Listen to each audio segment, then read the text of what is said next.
Buenos días, buenas tardes o buenas noches, depende en qué momento estés viendo este video. Bienvenidos a mi canal Tip Histórico. Recuerda que si te gusta el contenido que comparto, por favor no dejes de dar like aquí debajo y de suscribirte apretando el botón de suscripción. Además, también puedes encontrarme en mis canales de Facebook e Instagram también como Tip Histórico. En el día de hoy vamos a estar hablando de uno de los contenidos más importantes de nuestra historia reciente argentina y me refiero nada más ni nada menos que a la década del 80 o también llamada la década de Raúl Alfonsín, con lo que todo eso significó, la transición de un régimen dictatorial a un régimen democrático, los enemigos que manejó Raúl Alfonsín, sus apoyos y amistades, las dificultades y con los planes que implementó para salir de una crisis económica que azotaba al país como nunca antes. Nacido el 12 de marzo del año 1927 en la localidad bonaerense de Chascomús, Raúl Alfonsín estudió abogacía en la Universidad de Buenos Aires, transformándose así en el doctor Raúl Alfonsín, y militó en el partido Unión Cívica Radical, el partido político vigente más antiguo de todo el país. Finalmente falleció en el año 2009 y sus restos descansan en el cementerio porteño de La Recoleta. Como es de imaginarse, el 10 de diciembre de 1983, cuando Alfonsín asume después de tantos años de clandestinidad de los partidos políticos y de censura y de represión, la Plaza de Mayo era más que una fiesta. La gente tenía muchas ilusiones depositadas en el nuevo gobierno democrático y, a su vez, el gobierno radical de Alfonsín va a cumplir muchas de esas ilusiones, de esas metas, de esos objetivos, pero muchos otros no va a poder, un montón de otros problemas, quiero decir, no va a poder solucionarlos de una manera óptima. Los años del gobierno de Raúl Alfonsín estuvieron llenos de vicisitudes y la verdad es que no le pudo tocar peor momento para gobernar el país. Nos daremos cuenta que Raúl Alfonsín contó con muchas enemistades que le trabaron sus posibilidades de gobernar. Vamos a comenzar sabiendo que le hace el traspaso en el año 1983 el presidente de facto Binone. Es decir, que con Alfonsín vuelve la democracia tras 7 años de dictadura cívico-militar, donde el terrorismo de Estado, la violencia contra los subversivos y la censura y la represión eran moneda corriente. Por eso a menudo Alfonsín se lo conoce aquí en Argentina como el padre de la democracia, y no porque la haya inventado él. Sabemos que la democracia es un invento de los antiguos atenienses. Sin embargo, fue el padre de la democracia para los argentinos porque después de un periodo cargado de inestabilidad política y después de muchas democracias débiles a las que siempre se las quitaba del poder con un golpe de Estado, no nos olvidemos el caso de Frondizi en el 62 y el caso de Ilia en el año... Ilia gobernó desde el 63 hasta el 66, ¿no? Qué mal la profe de historia que no se acuerda de las fechas. El punto es que Alfonsín va a ser el primer presidente en muchos años que será elegido por el pueblo. Y vamos a hablar aquí de la legitimidad. La legitimidad es una palabra que se utiliza tanto en derecho como en política como en historia y tiene que ver con de dónde viene el poder, de dónde proviene el poder que reviste a un candidato, de dónde proviene el poder que reviste a un poder ejecutivo, a un juez, a un legislador, lo que sea. Por supuesto, en un momento de gobiernos dictatoriales, la legitimidad viene de la fuerza, a través de los golpes de Estado. En cambio, cuando hablamos de un gobierno democrático como el de Raúl Alfonsín, sabemos que la legitimidad proviene del pueblo, ya que es el pueblo quien lo elige en las urnas. Si tenemos que encasillar o etiquetar a Raúl Alfonsín o al estilo de su presidencia, tenemos que saber que, como él mismo se hacía llamar, era un socialdemócrata. No solamente era un radical, sino que en la práctica era un socialdemócrata. Durante los años de su presidencia fueron muchos los intentos de derrocarlo y muchos fueron los intentos de desestabilizar su poder por parte de los sindicatos, por parte de los gremios y ni hablar por parte de los militares. A menudo cuando enseño alfonsinismo a mis estudiantes les suelo preguntar: que una persona esté en la presidencia, que una persona ocupe el poder ejecutivo, ¿significa que es el único que tiene poder e influencia? Preguntémoslo en el caso de Raúl Alfonsín. Efectivamente, Raúl Alfonsín fue presidente desde 1983 hasta el 8 de julio de 1989, ¿no es cierto?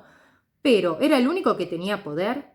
¿Tuvo tanto poder como en su momento lo tuvo Juan Domingo Perón o años más tarde lo va a tener Cristina Fernández de Kirchner? ¿Cómo se afianzan los liderazgos? Bueno, sin lugar a dudas, Alfonsín fue todo un líder para los radicales. Intachable desde el punto de vista moral y ético, ha sido un gran ejemplo, como lo fue Ilia también. Una persona muy honesta a la hora de gobernar, donde no se le conocen escándalos de corrupción, que no es algo que debería sorprendernos, pero lamentablemente en la coyuntura de la política argentina nos sorprende. Más allá de que la presidencia de Raúl Alfonsín tuvo todas las intencionalidades positivas, fueron muchos los grupos de poder que quisieron desestabilizar su mandato y su influencia. Los militares ya no estaban en el poder. Por la derrota en la Guerra de las Malvinas, Binone decide llamar a elecciones y le hace el traspaso de la banda presidencial. Sin embargo, el hecho de que los milicos no estuvieran en la presidencia y no estuvieran en la Casa de Gobierno no implica que no tuvieran poder, ni que tampoco tuvieran influencias. En el año 1987, en el mes de abril, durante las Pascuas, se va a llevar a cabo la sublevación o el amotinamiento de los carapintadas, que eran soldados de rango menor, de cabo para abajo, que durante los años de la dictadura militar llevaron a cabo secuestros y torturas, pero con la excusa de que estaban cumpliendo órdenes, no querían hacerse cargo de los delitos, no querían ser enjuiciados y no querían ser llevados a la cárcel. Se amotinan en el cuartel de la Tablada y durante una semana todos los argentinos pensábamos que estábamos al borde de una guerra civil, porque estos soldados de menor rango tenían armamento, tenían la fuerza y tenían la convicción de que no iban a salir de la Tablada hasta que el presidente hablara con ellos y les jurara que iba a absolverlos, por decirlo de alguna manera en criollo para que ustedes puedan entenderme. Se salieron con la suya finalmente y ninguno de ellos fue condenado. Alfonsín comenzó con un plan económico de corte keynesiano para poder frenar y poder hacerle frente a estas vicisitudes económicas. Su ministro de Economía, de apellido Greenspoon, va a tratar de aumentar las exportaciones, mantener parejito o equilibrado y controlar el cambio. No nos olvidemos que tenemos una economía sumamente dolarizada los argentinos, y trató de controlar las tasas de interés. Además, con el gobierno de Alfonsín vuelven los subsidios estatales a la industria nacional, cosa que durante los años de la dictadura militar no fueron implementados. El contexto nacional en el que le tocó gobernar a Raúl Alfonsín no pudo ser más dificultoso y desfavorable. No solamente Alfonsín heredó una deuda externa del gobierno militar de 45.000 millones de dólares con el FMI, sino que también esta deuda durante los 7 años del proceso de reorganización nacional aumentó un 364%. A esto le acompaña una sequía que azotó al campo, muy importante, por lo cual las cosechas se vieron muy limitadas, y el proceso hiperinflacionario entre los años 86 y 89 se dejó sentir con muchísima fuerza. El saldo de todo esto fueron los saqueos que se llevaron a cabo en las jornadas de 1989. Y más allá de que Alfonsín renegoció la deuda externa con los Estados Unidos, la balanza de pagos jamás fue positiva. Por ende, Alfonsín jamás podrá cumplir con el pago de la deuda externa que le fue heredado. Una de las políticas económicas más importantes de la década del 80 de la presidencia de Raúl Alfonsín es llamado el Plan Austral, que reemplaza el peso argentino por el austral.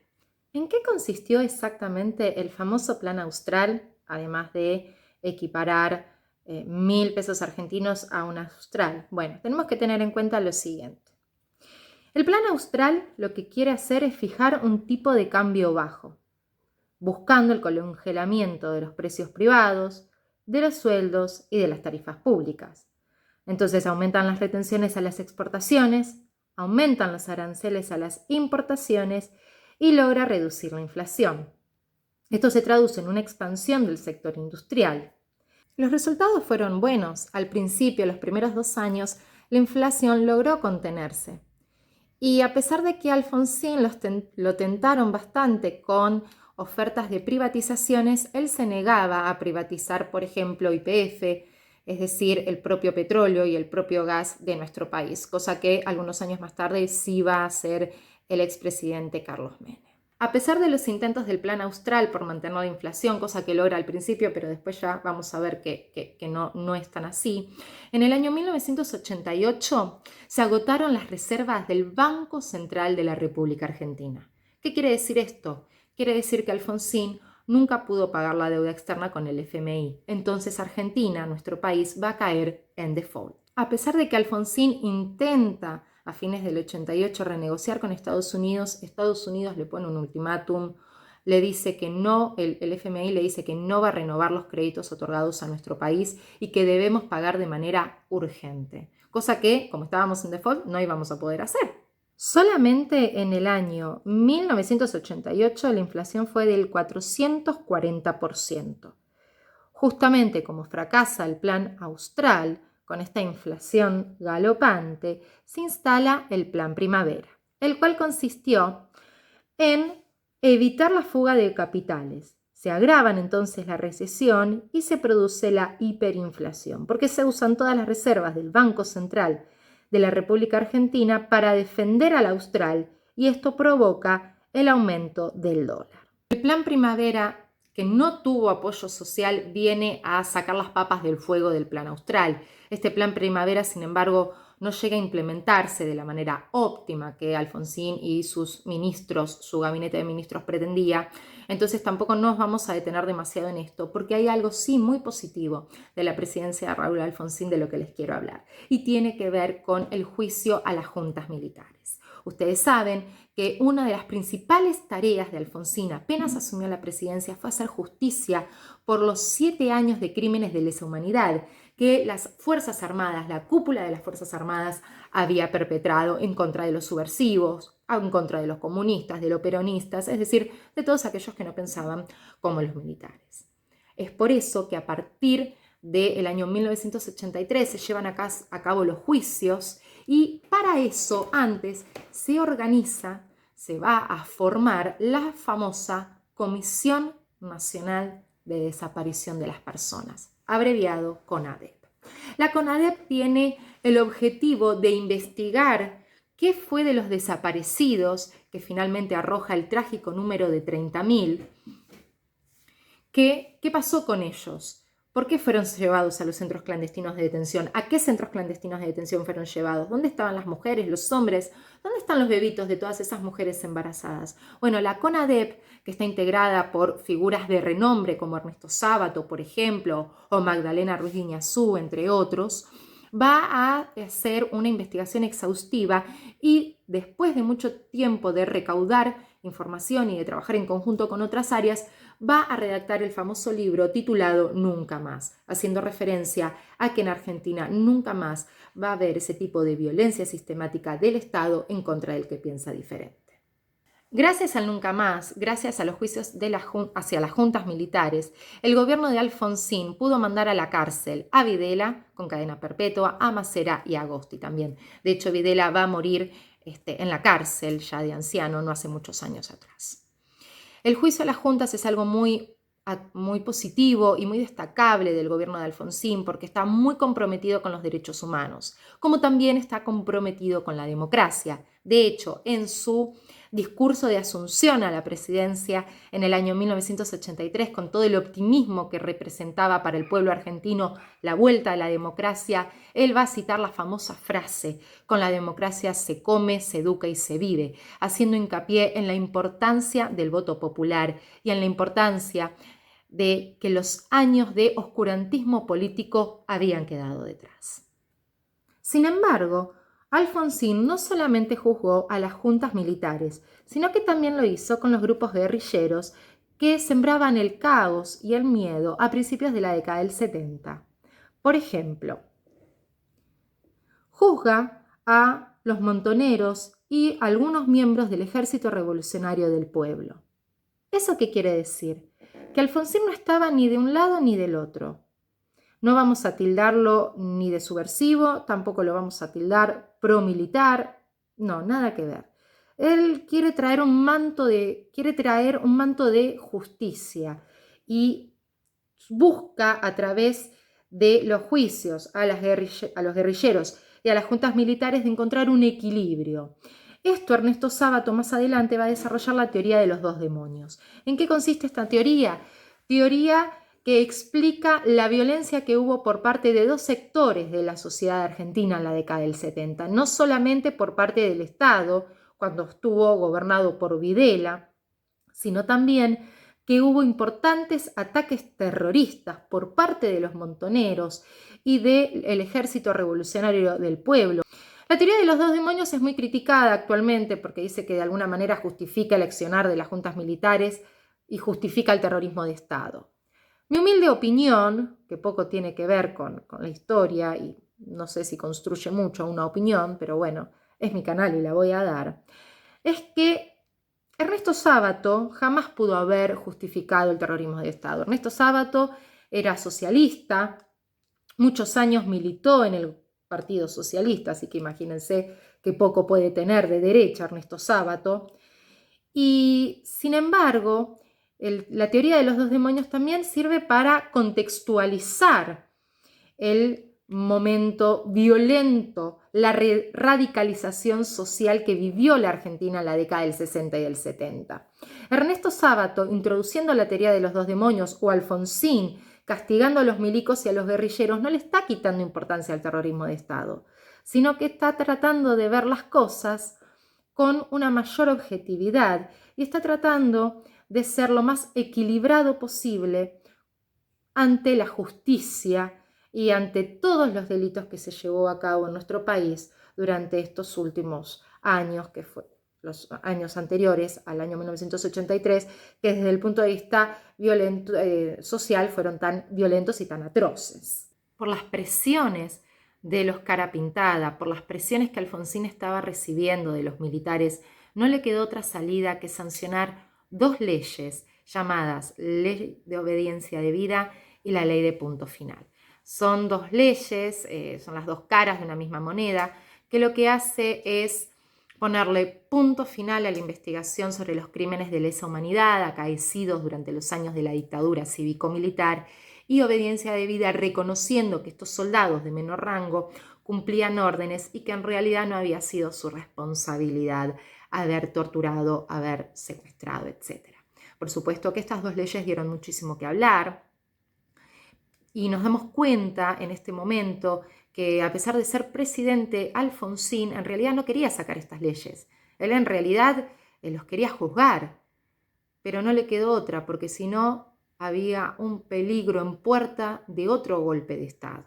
Entonces lo que hace Alfonsín es negociar. Y cuando uno negocia, primero tiene que perder para luego ganar. Entonces, con el temor de que le hicieran un golpe de Estado, hablando en criollo, agacha la cabeza, sanciona estas dos leyes y estos carapintadas se salen con la suya.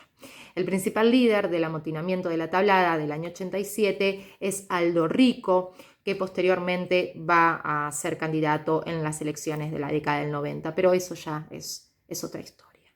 A todo esto, la economía tampoco va a ayudar a la imagen de gobernabilidad de Raúl Alfonsín. Realmente, llegar a fin de mes en este periodo era sumamente difícil. Todos los elementos, los bienes y servicios de primera necesidad, desde remedios hasta un paquete de yerba o de harina, costaba horrores. La clase media tenía que elegir entre comer o pagar el alquiler. Así que estamos hablando de una época de nuestra historia muy cruda desde el punto de vista económico.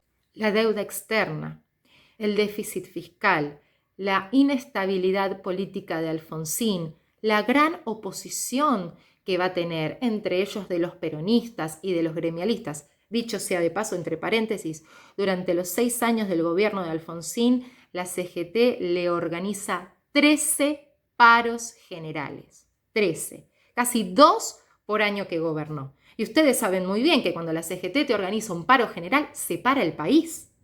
Entonces, a todas estas cuestiones negativas le tenemos que sumar la inestabilidad del gobierno de Alfonsín, porque los militares no estaban en el poder, pero seguían teniendo influencia. Hay falta de financiamiento, el aumento de las tasas de intereses, la hiperinflación traducida en saqueos, va a llevar a un panorama totalmente desgraciado y desalentador para los últimos años del gobierno alfonsinista.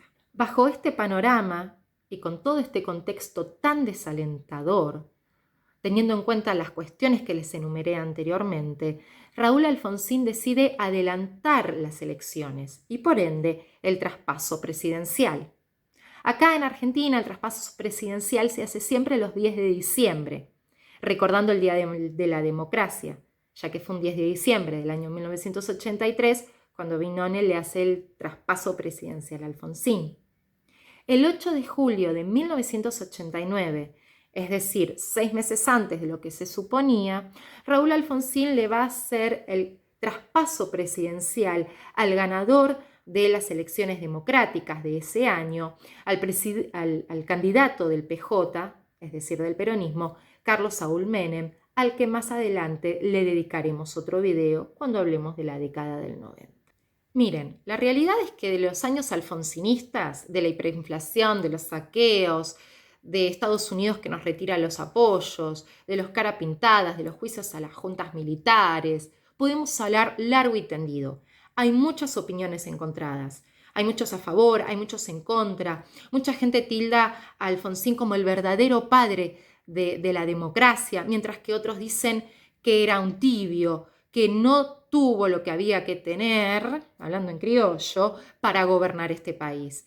Y lo cierto, y a mi humilde opinión, es que es muy difícil gobernar un país cuando tenés tantos enemigos internos. Lamentablemente, forma parte de la idiosincrasia argentina la polarización. En esa época eran radicales peronistas, después van a ser antiperonistas peronistas, hoy en día son kirchneristas o antikirchneristas, pero esa polarización social y el no poder remar todo para un mismo lado, hablando mal y pronto, fue una de las cosas que perjudicó la gobernabilidad de Raúl Alfonsín. Más allá de las buenas intenciones, que desde luego no alcanzaron, Raúl Alfonsín no vio ninguno de los objetivos que había planteado en el 83 concluidos para el año 89. No pudo contener la inflación, no pudo pagar la deuda, sí pudo mandar a la cárcel a los grados más altos de los militares comenzar con una investigación sobre los delitos de lesa humanidad, que no es poco, es algo muy valioso en un contexto donde se reivindican a los derechos humanos.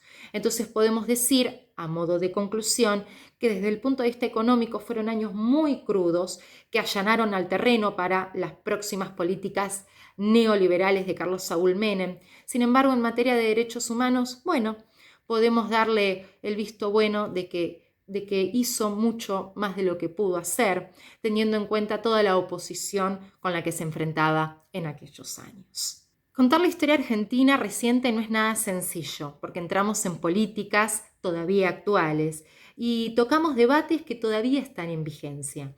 Sin embargo, espero poder haberte transmitido, dejado alguna enseñanza con mi video. Por favor, no dejes de compartir esto con algún amigo, amiga, familiar, pariente que vos pienses que necesita aprender de esto, ya sea para aprobar un examen o lo que sea.